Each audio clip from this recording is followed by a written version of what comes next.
he cool? Hell yeah, he's cool.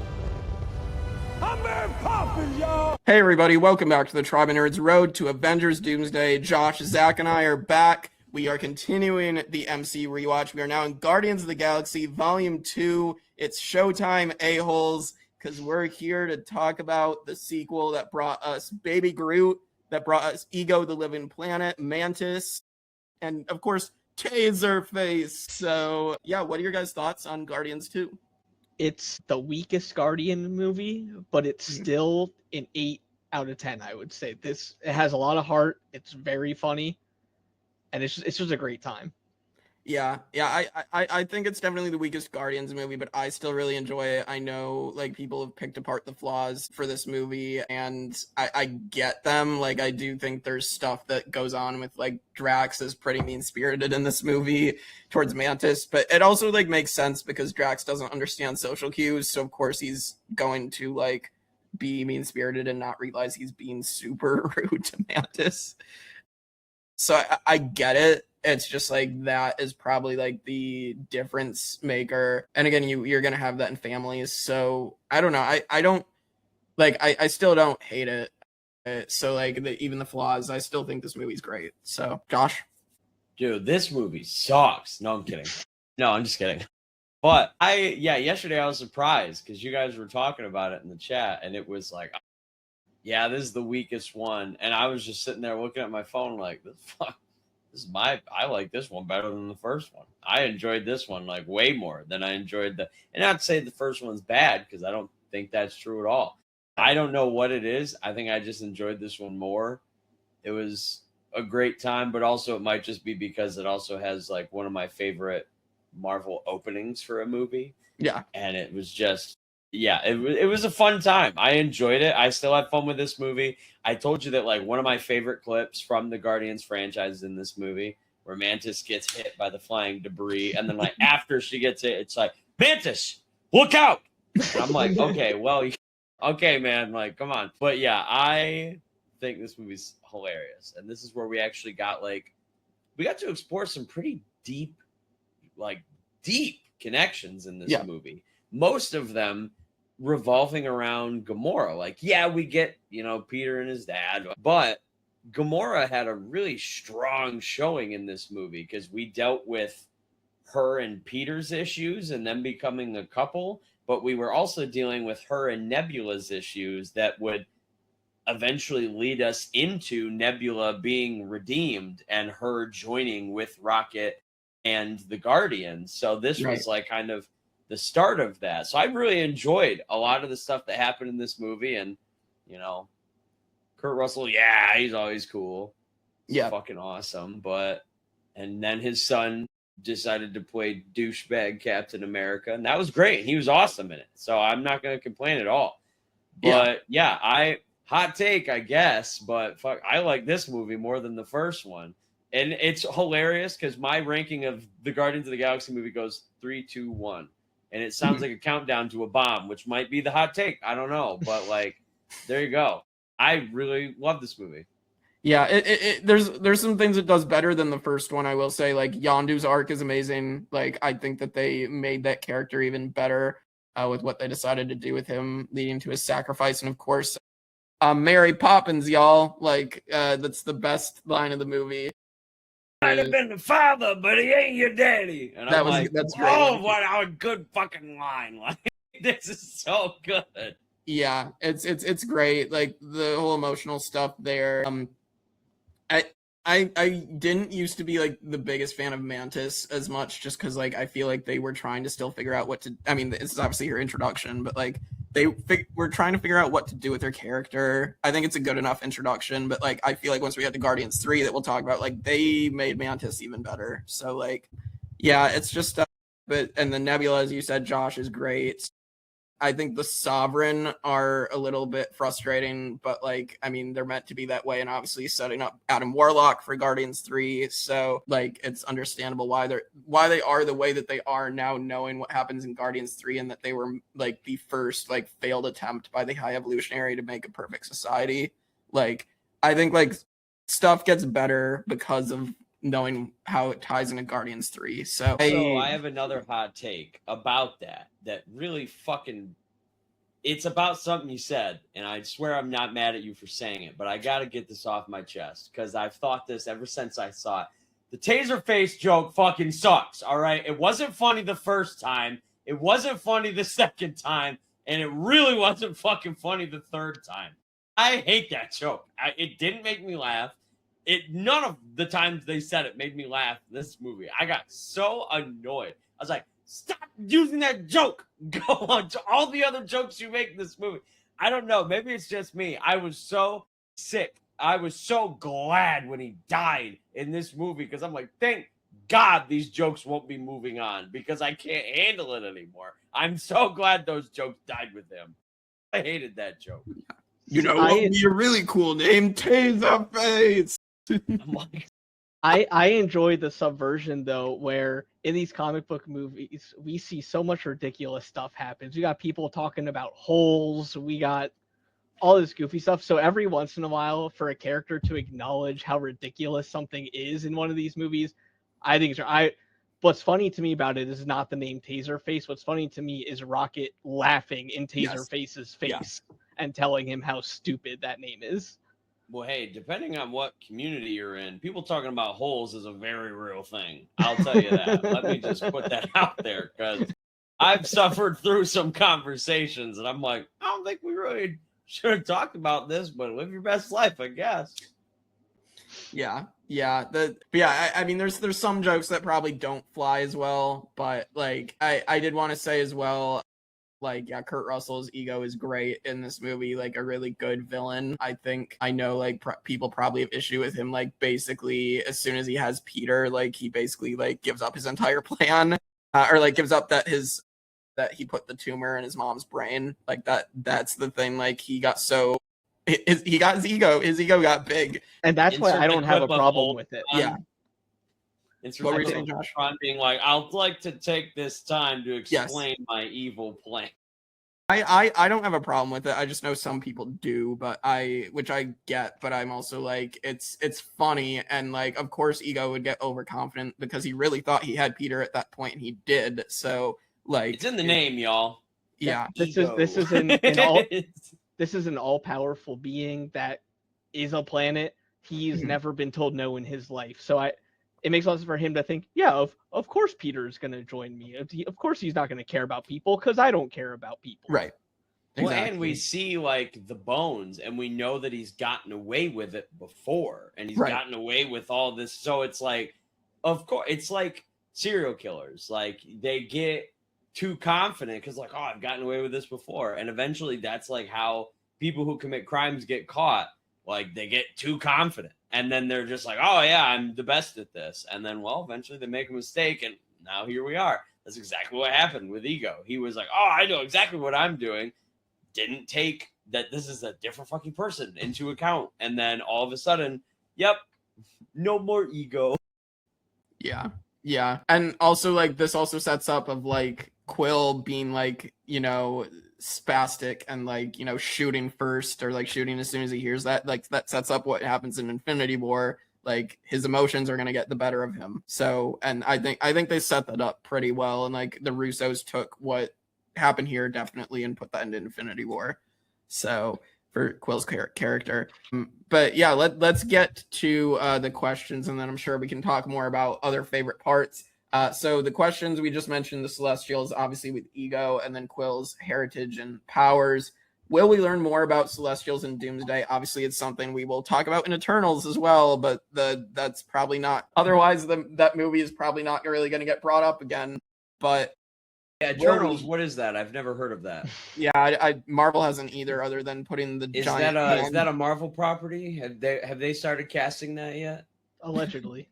Allegedly, they just had a giant hand made out of Wolverine's metal in Brand New World. So that's all they care to acknowledge. And what's that metal called, Jake? Adamantium. That is actually exactly what I wanted to talk about with the Celestials, though. Yeah, I think them mentioning adamantium in Brave New World, obviously, it could just be a little throwaway, like, oh, that's what Wolverine claws are made out of. but it also could be something that Doom is trying to use or get or utilize as part of his plan. Because as you know, these medals can do whatever the story decides these medals can do. So whatever plan Doom has, I'm sure they could fit it into it. Yeah. Can you imagine the hard-on Magneto's gonna have when he goes, "You have a giant metal hand sticking out of Earth," and they're like, "Yeah, it's just sitting there," and Magneto's like, "It would be a shame if someone with magnetism powers were to take that hand and defeat Doom." I'm just thinking of like, I don't know if you've seen it, but that meme where like Ben Affleck was outside like smoking a cigarette and he just looks defeated. Somebody took that and put a Wolverine costume on him. And they're like, this is probably what Wolverine looks like every time they tell him, oh yeah, we're about to go fight Magneto. And he knows that his one power is the thing that guy can manipulate. It's just him like, oh, man. So I hope that they bring it up, because I know it's like for different reasons, but dude, as soon as they tell Magneto, like, oh yeah, there's a giant adamantium hand sticking out of the earth, he's just going to look at all the X-Men like, you shouldn't have brought me here, Charles. You shouldn't have brought me here, Charles. It's like, yeah, I also, it's cool, like, that Quill is, like, half god in this movie. Like, it's something, obviously, I don't think gets brought up again, because obviously he loses all that power at the end of the movie. But, like, I think it's a cool thing to take the character, and obviously in the comics, he's son of, was it Jason? And Jason, yeah. Yeah, that's where he gets his middle name from in the MCU. But I think obviously they changed it to Ego in this movie, but which I think was a fine change. But yeah, it is a cool detail. What I thought was interesting in this rewatch, I kind of noticed they kind of buffed all of the Guardians, it feels, between the first and second movie. Like, I feel like there wasn't that many like endurance or strength feats in the first movie, where in this movie you have Gamora utilizing the gigantic gun that's 10 times her size. You have Drax hanging off the back of the ship and getting slammed into countless trees with Gamora holding him connected to the ship. I'm sure there's more, but it just feels like everybody was buffed a little bit, it seems. And I think that was good for the stronger. It makes it more believable that they will take on these stronger threats in the future. Right. The rampage, him ripping people off like pulling them off of the walkway. Oh my gosh. That was good. Oh yeah, that arrow scene is just one of my other favorite moments in the MCU, with Yondu rocketing Baby Groot, just like murdering all the Ravagers. Like, I think that's really fun. But let's get to our second question, which is, of course, we see in this movie that Stan Lee's cameo is with the Watchers. We know that the Uatu the Watcher is now a big part of the MCU after the What If series, which is probably the only good thing that What If has ended up producing. One of the few good things is Jeffrey Wright's The Watcher. But since we saw the Watchers first in this movie, obviously Stan cannot come back to be the informant, unfortunately. But will we see more of the Watchers? I mean, I think clearly we're going to see more of the Watchers, because he's been popping up all throughout the MCU in little cameos, which is fun. Yeah, we've talked about it a little bit, I think yesterday, when we were talking about the fact that he showed up at number one. We all freaked the hell out when he showed up in the season 1 of X-Men 97, and it just shows the sky and we're like, it's a Watcher. And then, spoiler alert, he just showed up in season 2. He showed up in Daredevil Born Again season 2. He's showing up in like all of these different projects. And it's cool how Marvel's like, I think Kevin's probably just like walking up to the director and quiet, like, I need you to put the Watcher in this project. And the director's like, okay. And then they're just like framing stuff to be like, okay, we can put him here, I guess. And Kevin's like, that's perfect. So it's like, I like to imagine that's how Kevin does it. He's like secretive on set, and he's like, everybody walk away. You need to put, no, he just drops secrets in the director's ear. But yeah, so we're seeing him a bunch, so I really hope that we learn more about him. Yeah, I think the Watchers are the character you can put in literally every single project, because you just superimpose them in the background. There they are. I do think it's more likely that we'll get more action or info about them more in Secret Wars than Doomsday. I think Doomsday is going to be a little bit more concerned with getting all these characters together and all those plot lines. So I think we'll just get them in the background more. But I think especially in Secret War, there's a good chance that they will intervene, even though they're not supposed to. Yeah, I'd love to see that. I think it's a fascinating thing to have the Watcher like be these characters that they want to intervene but cannot. And then, you know, I think that was a fascinating part of season 1 of What If, I will say, is like that he does choose to intervene a bit, and it does break like the laws of the multiverse for him to do that. So I'd love to see that in live action in some way. So, but yeah, it's such an interesting thing that they threw in this movie, and then how much it's like grown in future stuff. But yeah, anything else from this movie that you guys loved or that you had criticisms of from Guardians 2? I mean, we talked about it a good bit already, but Ego, the MCU has a big villain problem where a lot of their villains are forgettable. Ego, not forgettable. I don't think I've been angrier at a villain than when he says, "It killed me to put that tumor inside your mom's head." Yeah. That, I'm just like, no, that's not okay. I would have done exactly what Peter did. Yeah, same. Yeah, that was a crazy line to throw in there, and then seeing like all the bones in the caverns. Yeah, obviously Nebula and Gamora reuniting. It's funny to see like these old like action stars like Sylvester Stallone in the MCU. Like we get Stallone in here, and just like how they Miley Cyrus. Yep. And then David Hasselhoff as not only as the cameo from Ego, but he's also singing the song in the credits. Like, it's freaking awesome. Which is also, they also have a early cameo from Jeff Goldblum's Grandmaster in the credits, if you look, dancing to the song, which obviously Ragnarok's going to come out at the end of that year as well. So Didn't in Ragnarok, they had a deleted scene where Yondu showed up. Yes, yep, they did have a deleted scene that. because they weren't sure that if Yondu was dying yet, so they threw him in as a cameo. You can find it on the internet. It's really funny. So it's cool, like just what they had, and just like I think like the Mr. Blue Sky as well from the beginning. I think you mentioned it, Josh. Like one of the best openings. I mean, Guardians tends to have like really good openings with their songs. With Come and Get Your Love in the first one, and then this one, Mr. Blue Sky, is just great. So, Josh, any other moments for you? I just need, like,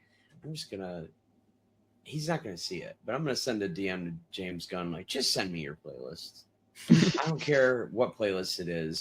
It could be a happy one, a sad one, an angry one. Just send one of them, and just let me explore your brain through the music that you listen to, because damn, everything he releases with, like, he always picks the perfect music for it. Like, and think about it, this is how you know that people run to watch his movies, because like, not even just his movies either, like the TV shows, every time he makes a project, like even with Peacemaker, Superman, like Suicide Squad, Guardians of the Galaxy, like all these movies he works on, every single time there's a trend based off of a song that he put into that project. And I'm like, man, that's how you know, like, people are watching the shit that he releases, because all of these songs, like, it's not just somehow these songs are popular now. No, there's no way. Like, it's just not coincidence. This is cause and effect. But yeah, so I'm just gonna reach out to that damn dude and be like, send me a playlist, please. Yeah. I think my favorite part of the movie, honestly, is how mean Jax is, because it's hilarious. I'm sorry. What is the quote where he's like, they're like, oh, how do you feel about this? He's like, it's funny, and I'm tired of pretending it's not. I'm not gonna pretend anymore. It's funny. I'm sorry. Like, everyone's like, oh, Mantis. I'm like, I don't care about that freak. You see her, like, I don't care. It's just funny. That's it. Yeah. Listen, it's funny as shit. It's not real. All right, they're all friends. Get over it. It's fake. It's kind of but like, it's the same reason I wasn't like, my gosh, well, there's a Spider-Man movie without Uncle Ben. Oh, it's fake. It's fake. His uncle didn't really die. We're all right. Like, get over it, everybody. Yeah, if you can't already tell from my little tag, all of Drax's lines cracked me up in that movie. I think it's great to show when you have characters that come from all over the world or all over the universe, they are not going to all have the same values and treat people the same way. So I think it's great Right. to show someone who's just so blunt, doesn't realize what they're saying is awful. And it's not like they're trying to make it like it's okay that he's saying it. It's very Right. much shown in that he's a jerk or he doesn't know what he's talking about. And One could I say think it's all hilarious. over the galaxy. Yeah, yeah. One of my favorite lines that cracks me up from Drax is Annulax batteries, and he calls them Harvalary batteries. Just and my favorite part of it when he just does that randomly, and Quill's like, "No, they're called Harvalary batteries. No, they're not." Tries to correct Is Quill. this, It's great. is it this movie or the first one where he first mentions that he doesn't like to wear shirts? This is this one. It's this one, and that's where my nipples comes from. Yeah, Because that's I was like, it was making me think of well, what's funny is the reason I think about this so often, I think about Drax's nipples because in Infinity War in Endgame at a certain funeral, he's wearing a shirt. yes. And I remember going like, I thought he didn't like shirts. And then I was like, well, it's a respect thing. So to be fair, he probably was like, I can put on a shirt for one day. I can put on a shirt for one funeral. Or I'm sure Quill told him that he had to. Yeah, Probably. Yeah. Well, then Guardians 3, we're gonna see that they do have the uniforms in that movie, so. And they're so good. Yeah, We'll talk about it later, but they're so good. We'll get there when we get there for sure. How did you guys feel about at the time the 5 post-credit scenes for Guardians 2? Because it's insane how many post-credits. So let me tell you something. For years, I hated James Gunn, and not like actually hate. I was just mad at him for this choice. Because let me tell you something. When this movie came out, I worked at the Goodrich Quality Theaters movie theater in my hometown, and I was the sad man who had to sit at the back of the theater and wait for 5 scenes to go by and all of the credits, and then I would have to rush to clean up all of the popcorn and pick up your drinks and your candy wrappers and your cucumbers with Vaseline, and I had to pick all that up and throw them away and rush so that we could let people in for the next showing of the movie. And I've never been so annoyed at a Marvel movie in my life. I hated this movie. Like, for the first month that it came out, I see it and I'm like, oh yeah, good movie. And after that, I was like, I hated it for so long because of the fact that I would just have to rush at my job in order to make sure that I could get everything done. So yeah, James Gunn, if you see this, that 5 credit scenes, man, that's the one time I've ever been mad at you, and it'll probably be the last time I'm mad at you. But either way, I'm making this known. I'm calling you out. Yeah. See, Yeah. I'm gonna go the exact opposite. I loved it. No.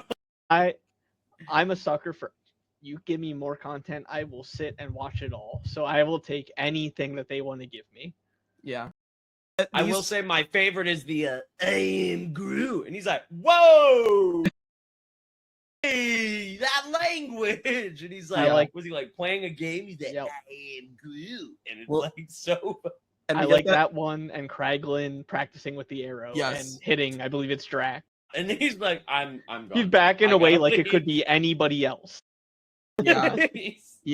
Yeah, that was really funny. And like the fact that they've all now paid off, because Kraglin learned how to use the arrow. We got Stallone's crew in Guardians 3 as well, just without Miley Cyrus, but you still got them. Adam Warlock, obviously, in Guardians 3. The Watchers paid off from the other scene in the movie, and then what was the other one? And then Teenage Groot, as we mentioned. Obviously, Infinity War has like the callback to it when he's like, when he does the same thing, and Quill's like, "You got some acorns on you, kid."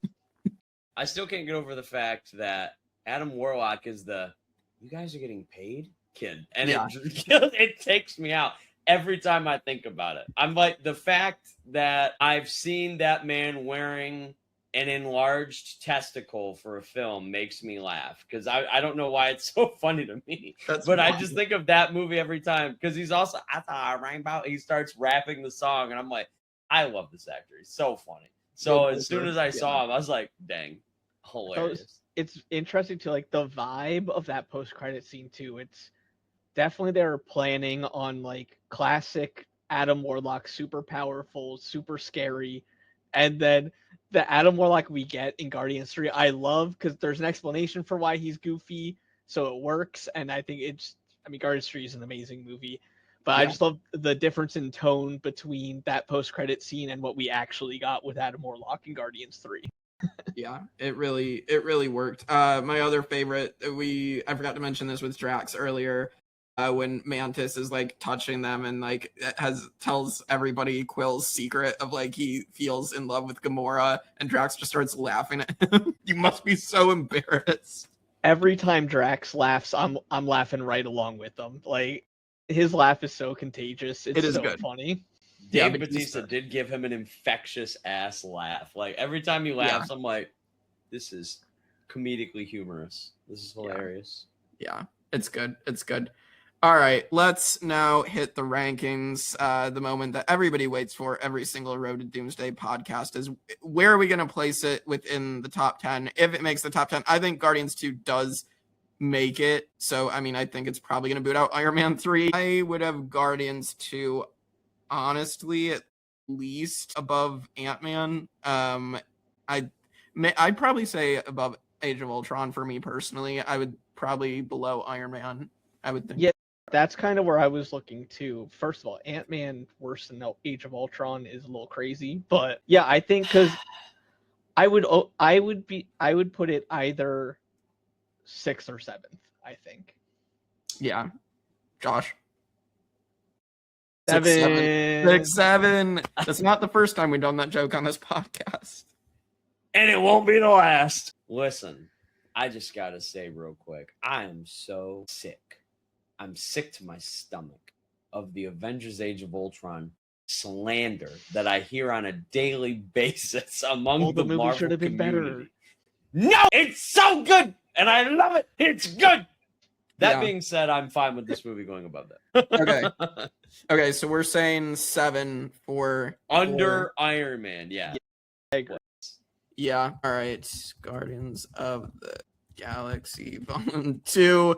All right, and that means Iron Man 3 is off the top 10, putting Doctor Strange on the bubble, which I'm sure it's going to get knocked off the bubble next week because, we're running into a strain of movies that, again, everything's going to continue to probably pop in the top 10. So next week, Zach, you'll be joining us again for Spider-Man Homecoming. So cannot wait. Yeah, we'll be talking about Michael Keaton as Vulture. Josh will get to do the Michael... That actually worked! Yeah, we'll get to talk about how Vulture's trapped in the Morbius verse forever, unfortunately. That's right. We'll get to talk about the beginnings of Peter Parker, after Civil War, but the beginnings of Tom Holland's Peter Parker after that and relationship with Iron Man. So, yeah, if you like all this, like, comment, share, subscribe, most importantly, and watch and see what we have to say. And we'll see you all next time for more Marvel content on the Tribe of Nerds.